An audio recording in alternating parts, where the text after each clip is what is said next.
বালিখত্ৰৰ সৰুলাচি চুবুৰীৰ মনসা মন্দিৰত বুধবাৰৰ পৰা 5 দিনীয়া কাৰ্যসূচীৰে শতচণ্ডী যজ্ঞৰ আয়োজন কৰা হৈছে।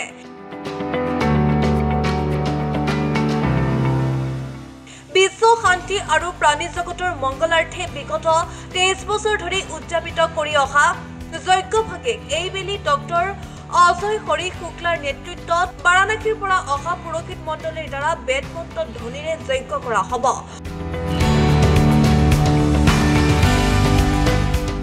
বুধবাৰে প্ৰথম দিনা বিভিন্ন কাৰ্যসূচীৰে আৰম্ভ হয় শতচণ্ডী যজ্ঞ। সন্ধিয়া নাগৰা নাম উদ্বোধন কৰে ৰমণী ৰাজবংশীয়ে। অন্তিম দিনা বাৰেৰহণীয়া সাংস্কৃতিক অনুষ্ঠানৰো আয়োজন কৰা হৈছে।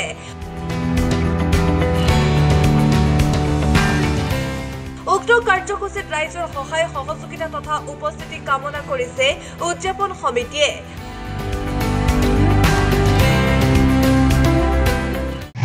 ধৰ্মপীঠ বালিসত্ৰ আজি ইয়াত শতচণ্ডী যজ্ঞ অনুষ্ঠিত হৈছে ৰাতিপুৱাৰে পৰা আৰু ই 5 দিন ধৰি চলিব। আজি নাম উদ্বোধন কৰাৰ কাৰণে মোক ইয়ালৈ আমন্ত্ৰণ জনাইছিল। মই আজি দুটি দলকে মই নাম উদ্বোধন কৰিলোঁ। মই আচলতে দেখি অভিভূত হৈছোঁ যে বালিসত্ৰৰ যিটো ধাৰ্মিক চিন্তাধাৰা, এই বালিসত্ৰৰ সকলো মানুহৰ মাজত এটা ধাৰ্মিক চিন্তাধাৰা আছে আৰু এই ধাৰ্মিক চিন্তাধাৰাৰে বালিসত্ৰ দিনক দিনে উন্নতিৰ পথলৈ গৈছে। আৰু আজি এই লাচি বিষ্ণুপুৰ এই বালিসত্ৰ অঞ্চলৰ ৰাইজে যি চিন্তা চৰ্চাৰে 24 বছৰ আগতে এই মনসা মন্দিৰ স্থাপন কৰিছিল, আজি 24 বছৰ হৈছে। এই 24 বছৰৰ ভিতৰত তেওঁলোকে যিখিনি অগ্ৰগতি কৰিছে সঁচাকৈ আমি সুখী হৈছোঁ।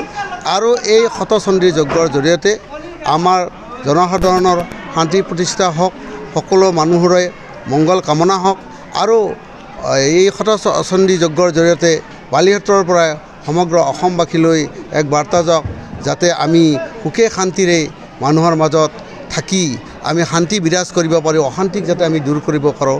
আৰু তাৰ কাৰণে যজ্ঞৰ এই আয়োজন কৰিছে। 10-12 হাজাৰ 10ৰ পৰা 20 হাজাৰৰ ভিতৰত ভক্তৰ সমাগম হ'ব।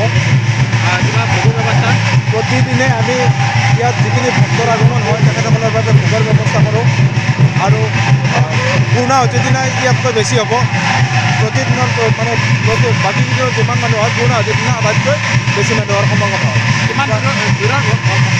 আহে বহুত দূৰৰ পৰা টিহু, পাঠশালা, গুৱাহাটী, নগাঁও এইবিলাকৰ পৰা ভক্ত আহি ইয়াত আমি পূৰ্ণাহুতি দিয়া দেখাবলৈ পাইছোঁ। ভক্তক আমি এইটোৱে আহ্বান জনাম, তেখেতসকলে ইয়ালৈ আহক, আমাৰ লগত সহযোগ কৰক। আমি যাতে এই যজ্ঞৰ জৰিয়তে গোটেই ভাৰতবৰ্ষতে, অসমতে নহয় গোটেই ভাৰতবৰ্ষতে শান্তি প্ৰতিষ্ঠা কৰিব পাৰোঁ, তাৰ মই আহ্বান জনাম। নমস্কাৰ। আজি আমাৰ বালিসত্ৰ ৰঙিয়া সম জিলাৰ অন্তৰ্গত বালিসত্ৰ গাঁৱৰ সৰুলাচি চুবুৰীত 24তম শতচণ্ডী যজ্ঞ আজি ৰাতিপুৱাৰ পৰা বিভিন্ন কাৰ্যসূচীৰে আৰম্ভ হৈছে। ৰাতিপুৱা 9 বজাত আমাৰ ধৰ্মত ধ্বজা উত্তোলন হৈছে, তাৰপিছত যজ্ঞৰ দ্বাৰ উন্মোচন হৈছে, মন্দিৰৰ দ্বাৰ উন্মোচন হৈছে। আজি আমি নৱনিৰ্মিত শৌচাগাৰ, পেচাবগাৰ এইটো আজি উদ্বোধন কৰিছোঁ।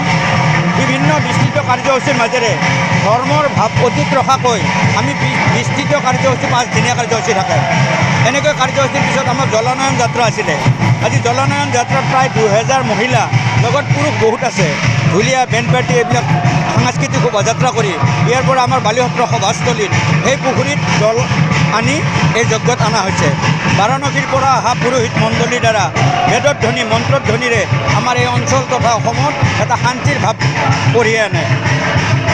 আৰু আমাৰ এই যজ্ঞৰ মাহাত্ম্য হ'ল, আমাৰ এই যজ্ঞ বুলিয়ে নহয়, যজ্ঞৰ জৰিয়তে আমাৰ হোম পুৰা হয়। 4 দিনে হোম পৰব, শেষত পূৰ্ণাহুতি হ'ব। হোমৰ পৰা ধোৱা হয়, ধোৱাৰ পৰা ডাৱৰ হয়, ডাৱৰৰ পৰা বৰষুণ হয়। বৰষুণ হ'লে শস্য, মৎস্য, জীৱ জগত সকলোৰ কাৰণে ভাল। এইবিলাক উদ্দেশ্য আগত ৰাখি আমি বহুত কষ্ট কৰি আমি এনেকুৱা ভিতৰুৱা অঞ্চল আছিল, আজি যজ্ঞৰ জৰিয়তে ৰাস্তা ঘাট ভাল হৈ গ'ল। আৰু আশা কৰিছোঁ আমাৰ যজ্ঞ মণ্ডপৰ আমাৰ পোজ গীতে থিয় হৈ আছে, ৰজাঘৰৰ চকু পৰক, এই পোচৰ ওপৰতে এখন ছাদ হয়, তাৰে কামনা কৰি ভগৱন্তৰ ওচৰত আমি প্ৰাৰ্থনা জনাইছোঁ। আৰু আপোনাৰ সবেই আহি আমাৰ এই যজ্ঞখনক সামাজিক মাধ্যমত বিস্তৃত প্ৰচাৰ কৰাৰ কাৰণে যি আগভাগ লৈছে, এই চেনেলকেইটাক আমাৰ যজ্ঞ পৰিচালনা সমিতিৰ কাৰ্যকৰী সভাপতি হিচাপে মই আন্তৰিক শ্ৰদ্ধা নিবেদিছোঁ। আমাৰ মাজত আজি নাগাৰা নাম চলি আছে, ভৱেন চন্দ্ৰ কলিতা আৰু আমাৰ ৰামচৰণ কলিতা। নাগাৰা নামৰ উদ্বোধক হিচাপে বিশেষ খ্যাতি থকা উদ্বোধক হিচাপে নাম থকা আমাৰ প্ৰভুক আমি ইয়াত নিমন্ত্ৰণ কৰি উদ্বোধন কৰালোঁ। মই আশা কৰোঁ এখেতৰো এটা আপোনালোকে বাহিত ল'ব। আৰু আমাৰ যজ্ঞ পৰিচালনাৰ আৰম্ভণিৰ পৰা সম্পাদকৰ দায়িত্ব আছে ফণীধৰ ডেকা।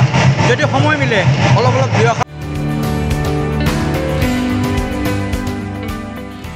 ৰঙিয়াৰ পৰা আব্দুল কালামৰ ৰিপৰ্ট, ৰিপাব্লিক এনি।